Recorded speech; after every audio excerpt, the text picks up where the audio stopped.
Hey Studio Stunners, look at this dimensional foil, baby. Let's get into it. I've picked out my sizes, so I'm going to mount them on my magnetic stand here. I'm going to put them in order from pinky to thumb. If you need help picking out your sizes and prepping them, I will link a video that I've done on a 5-minute prep in the description below. I'm going in with the acid-free tip primer from Apres. I'm going to make sure I cover the entire surface of each nail.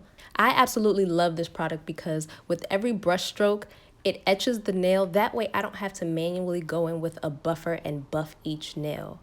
Can we say dust free? Thank you, Apres. And also if you use it underneath the nail, you'll experience a lot less lifting once you apply your nails. So now that my nails are all prepped, it's time to get into some color. For this design, I'm using a Luxa gel color called Muse. It is absolutely perfect for this design. It has just enough color, but has just enough sheerness to it that will help this design come to life. As you can see, this first layer is quite sheer, but that's perfect because when I add the next layer of gel, that pink pigment will start to appear, but the translucence will remain. This is exactly what I need to create the dimension of this design.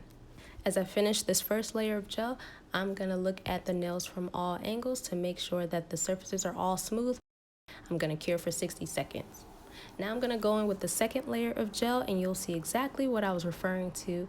Look at that pigment just appear. It's still translucent and this is going to be perfect to still give you that glossy look, but also create that dimension. This color is so pretty. And because of the formula and the coverage, it's easily one of my top 5 faves. As I finish this layer, I'm going to make sure it's all smooth before I put in my lamp to cure for 60 seconds.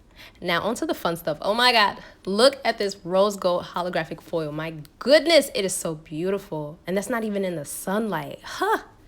For this design, you're only going to need a small piece.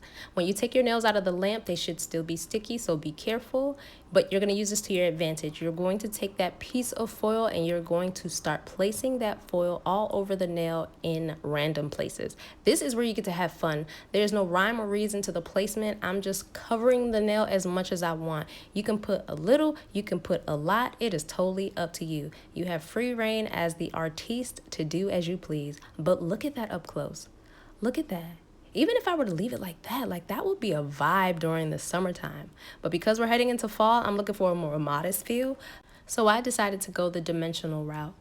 I chose this holographic rose gold foil because 1, pink and rose gold pair really well together.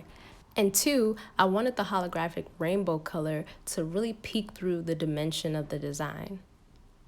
As I move through each nail, I'm just placing the foil in random places. When this is all said and done, it's going to be given very much luxe, very much boss, very much chic. You feel me? Now let's take a look at this up close. Look at it. I'm obsessed. Like, it's so pretty. But the fun doesn't stop here.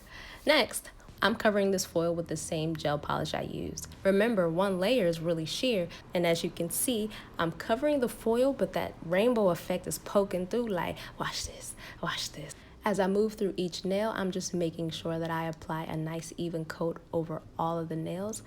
And as I do so, it's so pretty how the different placements of the foil just create different effects on each of the nails, which means this design will always be custom to you. Isn't that so dope? So I'm going to finish up painting this last layer. Once I finish painting this last finger, I'm going to ensure that this layer is nice and smooth before I put it in my gel lamp to cure for 60 seconds. Now I'm going to top coat and make sure that I cure this layer for 60 seconds as well. And now for the final look. Look at that depth and that beautiful dimension. I just love the subtlety of the rainbow poking through. It's gorgeous. I hope you enjoyed watching me create this design as much as I enjoyed creating it. If you happen to recreate this for yourself, make sure you tag me so I can repost. Thanks for watching.